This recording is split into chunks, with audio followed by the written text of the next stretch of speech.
May kinausap na ako na tao. Sinabi ko sa kanya, kapag pinatay ako, patayin mo si BBM, si Lisa Araneta. Good morning mga tol. So ito pala yung video mga tol no, na kung saan niya sinasabi nga nila na nagbabanta daw itong si Sara Duterte. Pero kung panoorin natin yung buong video mga tol para mapakinggan at kung ano talaga yung actual na sinabi ni Vice President Sara Duterte, na ang sinasabi ng ilan niya na nagbabanta daw si Sara, pinagbabantaan daw yung ating Pangulo.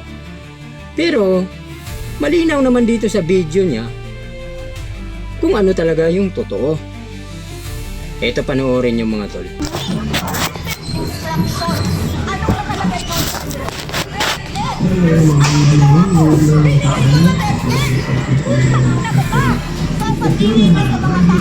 Mas maigi mga tol, panoorin niyo yung buong video nito para maunawaan nyo at maintindihan nyo kung ano talaga yung sinabi ni Vice President Sara Duterte.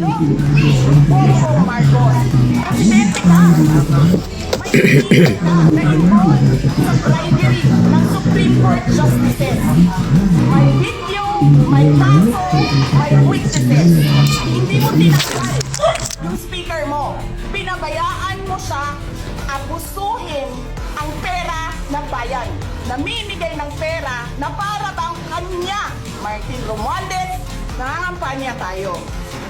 Nakasakay tayo sa eroplano, magkatabi tayo. Nagre-reklamo ka, putang ina ka, walang pera. Kasi, ano sabi mo? Giom-om ni Lisa Marcos o BBM ang kwarta. Reklamo ka ng reklamo sa akin. Ano sinabi ko sa'yo? Huwag ka mag-alala. Lahat ng gusto tumulong sa akin, ipapadala ko sa iyo. Kunin mo lahat. Wala ka ng pera.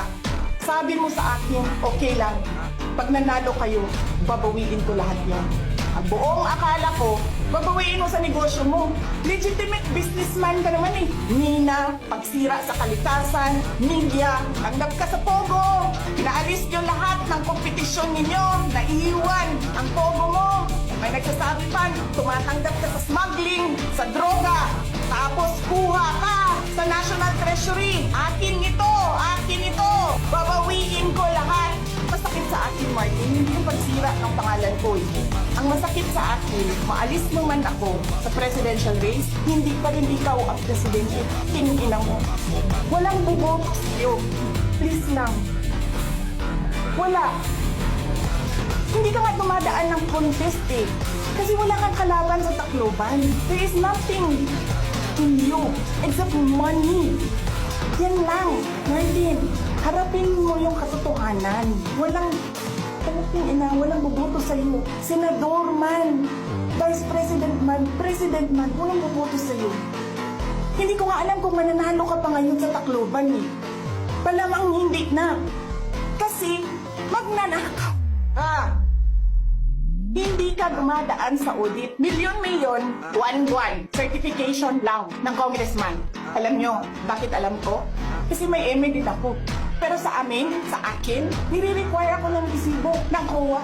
Pero alam ko, certification lang ang kailangan. Pero nagko-comply ako. Bigay nyo lahat ng resibo. Wala akong corruption case. Sinasabi ninyo, nawawala ang pera dahil may notice of disallowance. Ano ba ibig sabihin ng notice of disallowance doon? Kulang yung mga papel ninyo.